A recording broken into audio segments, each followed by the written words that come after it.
Hi friends, నేను మీ చిన్ని from Om Sairam channel.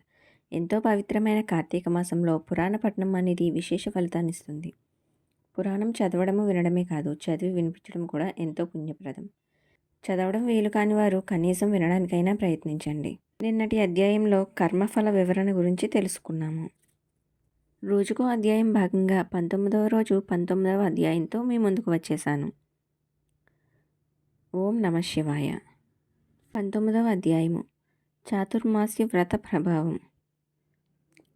విధి విశేషాలను తెలిసినవారు నిన్ను వేదవేద్యునిగాను, నిశ్చలునిగాను, అద్వితీయునిగాను తెలుసుకున్నారు. అట్టి వాడవును సూర్య చంద్ర శంకర బ్రహ్మాదులగు వేల్పులతో కొలవబడే పాదపద్మాలు గల రమణీయుడవైన నిన్ను పలుమార్లు స్తుతిస్తాను. ఓ పరమాత్మ, నీవు వాచాగోచరుడవు, శంకరుడు పూజించే పాదాలు గలవాడువు. సంసార భయాన్ని తొలగిస్తావు.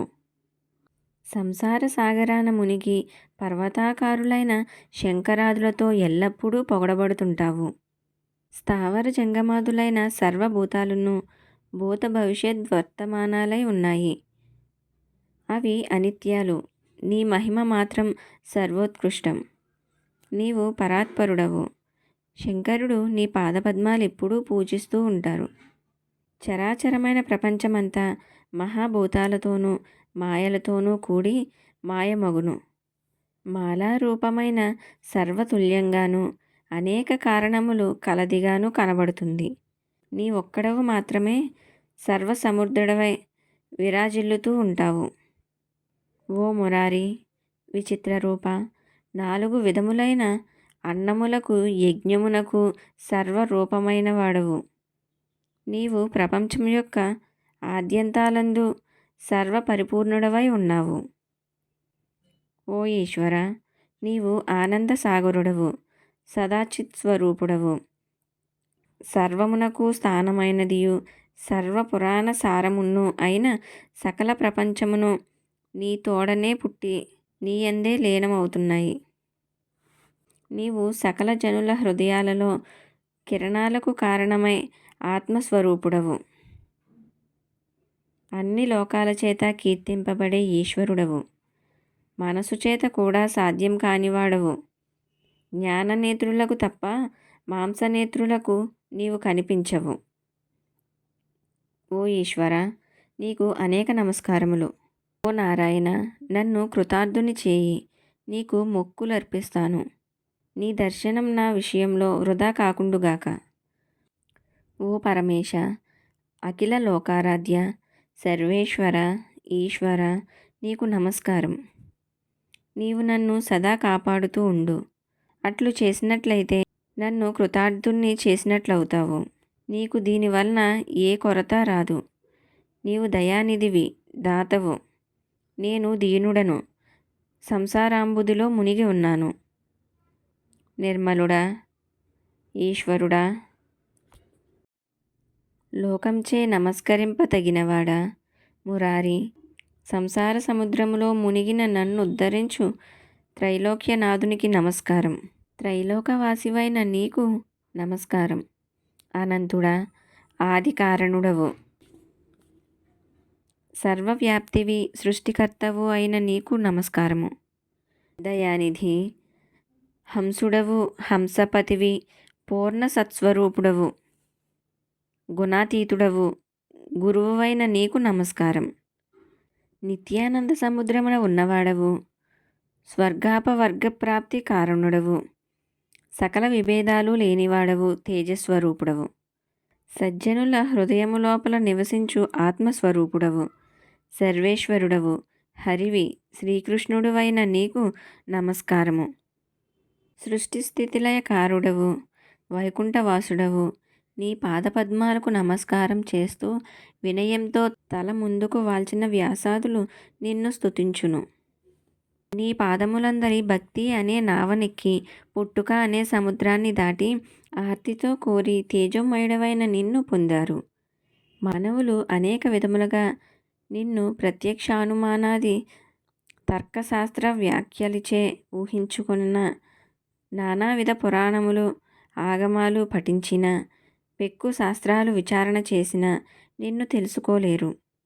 హరియందు భక్తి వల్ల కలిగిన జ్ఞానంతో నీ పాదపద్మాలు చేరి నీ మీద భక్తి వల్లనే ఉత్తముడై నిన్ను చూస్తాడు. గజేంద్రుణ్ణి ధ్రువుణ్ణి రక్షించావు. ప్రహ్లాదుణ్ణి కాపాడావు. మార్కండేయుణ్ణి విభీషణుణ్ణి పోషించావు. కీర్తి సంపదలతో విరాజిల్లువాడవైన నీకు నమస్కారం. నిన్ను ఒకసారి తలచినంతనే సకల పాపాలు నశింపజేసి నీ పాదపద్మాలు పొందుతాడు. అట్టి నీకు నమస్కారం. ఓ కేశవ, నీకు నమస్కారం. మధుసూదన, దేవ, మహేష, మహామతి, త్రివిక్రమ, నిత్యవామన, నీకు నమస్కారం. కేశవ, నీకు నమస్కారం. శ్రీధర, నీకు వందనం. హృషికేశ, నీకు నమస్కారం. పద్మనాభ, నీకు నమస్కారం. ఓ కరుణానిధి, నీకు నమస్కారం. దామోదర, నీకు నమస్కారం. సంరక్షణ, నమస్కారం. నన్ను కాపాడు అని ప్రార్థించాడు. ఈ విధంగా జ్ఞానసిద్ధి ప్రార్థించడం విన్న శ్రీ మహావిష్ణువు చిరునవ్వుతో, జ్ఞానసిద్ధి, నీ స్తోత్రానికి సంతోషించాను. ఏదైనా వరము కోరుకో అన్నారు. భగవానుడు ఆజ్ఞ విన్న జ్ఞానసిద్ధి, నా మీద దయ ఉంటే నాకు నీ పదం ఇవ్వు. నాకు అంతకంటే కావలసినది వేరే ఏమీ లేదు అన్నాడు. అంతటా శ్రీ మహావిష్ణువు, నీ కోర్కె ఆ విధంగానే నెరవేరుతుంది. నీకు మేలు కలిగే ఇంకొకటి చెబుతాను విను. కొందరు బుద్ధి లేక దురాచారాల్ని ఆశ్రయిస్తారు. వాళ్ళ కొరకు పాపాల్ని హరించేది వేదోక్తము అయిన వ్రతాన్ని ఒక దానిని నియమిస్తాను. నేను లక్ష్మీ సమేతంగా ఆషాఢ శుద్ధ దశమి నాడు క్షీరసాగరంలో శయనిస్తాను. తిరిగి కార్తీక శుద్ధ ద్వాదశి నాడు మేల్కొంటాను. ఈ 4 నెలలు యోగనిద్రలో ఉంటాను. నన్నెవరైనా వ్రతాల చేతను దానాల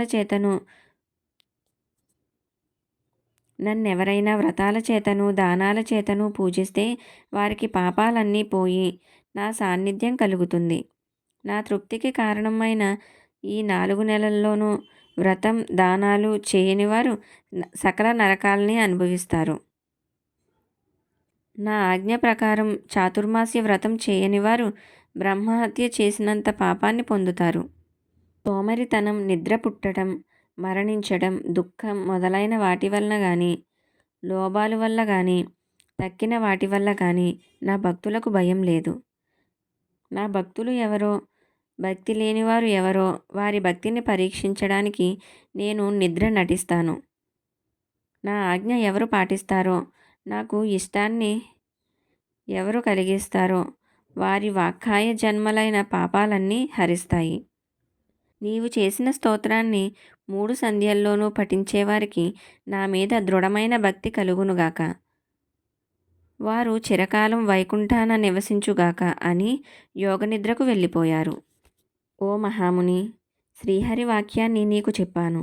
ఈ చాతుర్మాస్య వ్రతం అన్ని వ్రతాలలోనూ ఉత్తమమును, పావనమును, ఫలప్రదమును అవుతుంది. మహాపాపిష్టులైన దురాత్ములు కానీ, విష్ణుప్రియులైన సాధువులు కానీ చాతుర్మాస్య వ్రతం ఆచరించాలి. 4 జాతుల వారు, స్త్రీలు, పురుషులు, విధవ స్త్రీలు, పుణ్యస్త్రీలు, సన్యాసులు, వారు వీరు అనే భేదం లేకుండా విష్ణుప్రీతికి ఈ వ్రతం చేయని వారు 1,000,000 జన్మల వరకు సురాపానం చేసిన వారి పాపాన్ని పొందుతారు. చేస్తే అనంతమైన పుణ్యం లభిస్తుంది. జ్ఞాన సిద్ధాదులంతా చాతుర్మాస్య వ్రతం చేసి పుణ్యలోకాలు పొందారు. ఇది స్కంద పురాణాంతర్గత కార్తీక మహత్యమందరి 19వ అధ్యాయం సంపూర్ణం. ఈ వీడియో కనుక మీకు నచ్చినట్లయితే లైక్ చేసి, షేర్ చేసి, సబ్స్క్రైబ్ చేసుకోండి. Thank you for watching.